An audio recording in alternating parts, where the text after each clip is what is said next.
Without those family members, you wouldn't be doing so good. I know that. But there is one person that's not here today.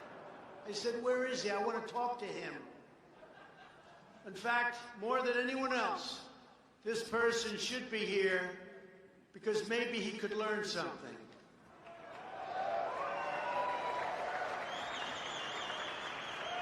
And that's the Superintendent of Chicago Police, Eddie Johnson.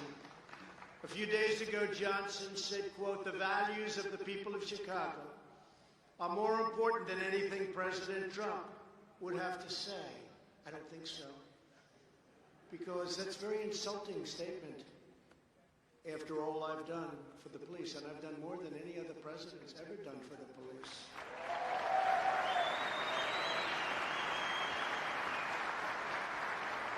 Over 100 years we can prove it, but probably from the beginning. And here's a man that could not bother to show up for a meeting of police chiefs, most respected people in the country, in his hometown, and with the President of the United States. And you know why? It's because he's not doing his job. Last year, 5 people were murdered in Chicago. Since Eddie Johnson has been police chief, more than 1,500 people have been murdered in Chicago, and 13,067 people have been shot.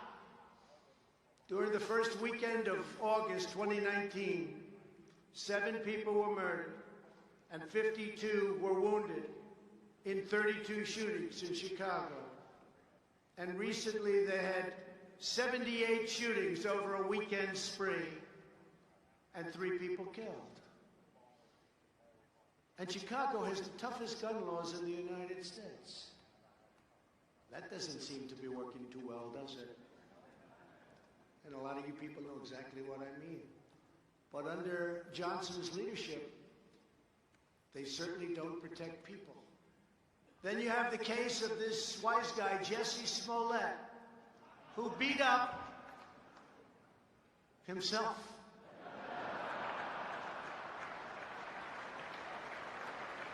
And he said MAGA country did it, MAGA country. Okay? He said MAGA, it's a hate crime. That's a hate crime. And it's a scam. It's a real big scam, just like the impeachment of your president is a scam.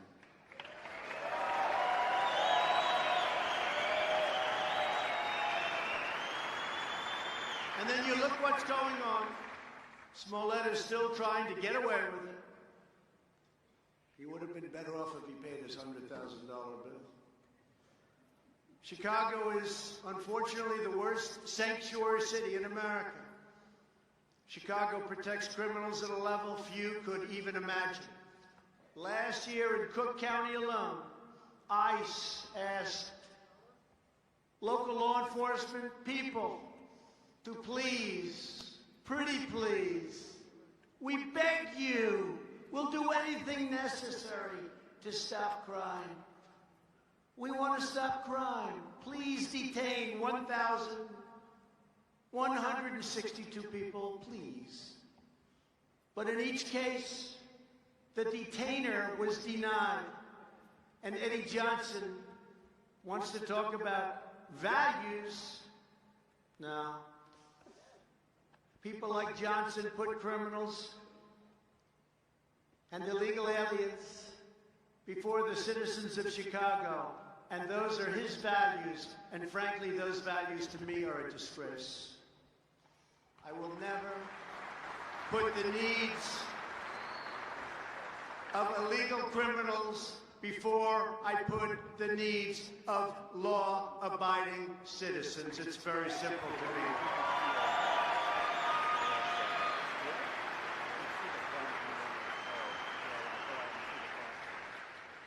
So when Eddie Johnson and many other people from lots of other regions and areas support sanctuary cities, it's really, in my opinion, a betrayal of their oath to the shield and a violation of his duty to serve and to protect the courageous police officers of Chicago. And I know some of them, and they're the most incredible people. They could solve this problem quickly.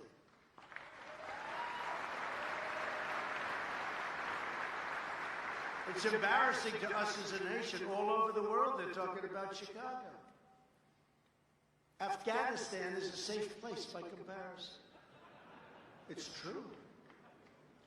Police officers of Chicago are entitled to a police superintendent who has their backs and knows what he's doing. You're entitled to a police superintendent who sides with you, with the people of Chicago. The people want this. And with the families of Chicago, not the criminals and the gang members that are here illegally, and not the stupid politicians that have no idea what the hell they're doing.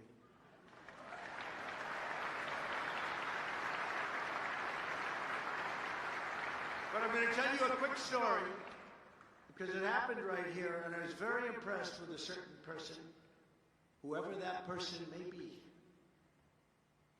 I'm sure that we could find him. But about 3 years ago, I was leaving Chicago, and I was accompanied by a massive motorcycle brigade of policemen. And to do that, they have to volunteer, because I guess most places say you have to volunteer. Well, I had a lot of volunteers, I'll tell you, hundreds and hundreds of them. Other candidates have none. It's almost like a free poll. And hundreds of them. Chicago is in the news a lot, just like it is now, because of all of the killings going on and all of the shooting and all of the horrible things happening. When I arrived at the airplane, the police officers asked whether or not it would be possible to have some pictures. And before I won the election, I could do that. I would do that routinely. Now I think Secret Service has a little bit of a problem. It was up to me, I'd do it. But it was just before, might have even been president-elect. It wasn't long ago. The leader of the brigade was this really powerful, strong-looking guy. Big, booming voice. And he was definitely the boss. Do we know what that means? He was the boss. Put your cycles over here. Come on, let's go. He's going to take a picture. Come on, let's go. Hurry up. Come on. And yet they all loved him. They love Vince Lombardi. They love Belichick, right? They love Coach Belichick. They love certain people. It's called respect. But he was very respectfully shouting at his men, and come on, let's go. And they were doing exactly as he said. He was the guy. Just as I'm boarding the plane, I asked this man, I had a lot of respect for him myself because I saw the way he was. He wasn't doing anything wrong. He was just the boss, who was a respected person. I said, excuse me, come here. What the hell is happening in Chicago?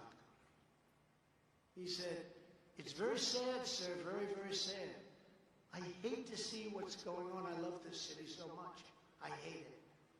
I asked him, what do you think the problem is? And he said, there's no leadership from the mayor, and there's none at the top of the police department. They're afraid to do anything. He said, we have great police, sir, the best in the country. And you all feel that about your own police, but he said that. He said, but we don't have the leadership at the top. It's so sad. I said, you're a tough guy. How long do you think it would take you to fix this killing problem in Chicago? He looked at me and said, one day, sir, these cops are great. They know all the bad guys, sir. They know exactly what to do. We could straighten it out so quickly that your head would spin. I left very impressed, whether it was one day, 1 week, or 1 month. There was no doubt he could have done it. And I actually told the story numerous times, and I actually sent his name in to somebody involved with Chicago. And that's the last time I ever heard of that man. He's probably got a good job someplace outside of a police force. I'm sorry to do that to you, but he's happy. He's happy. So he doesn't have to put up with the nonsense that you have to put up with.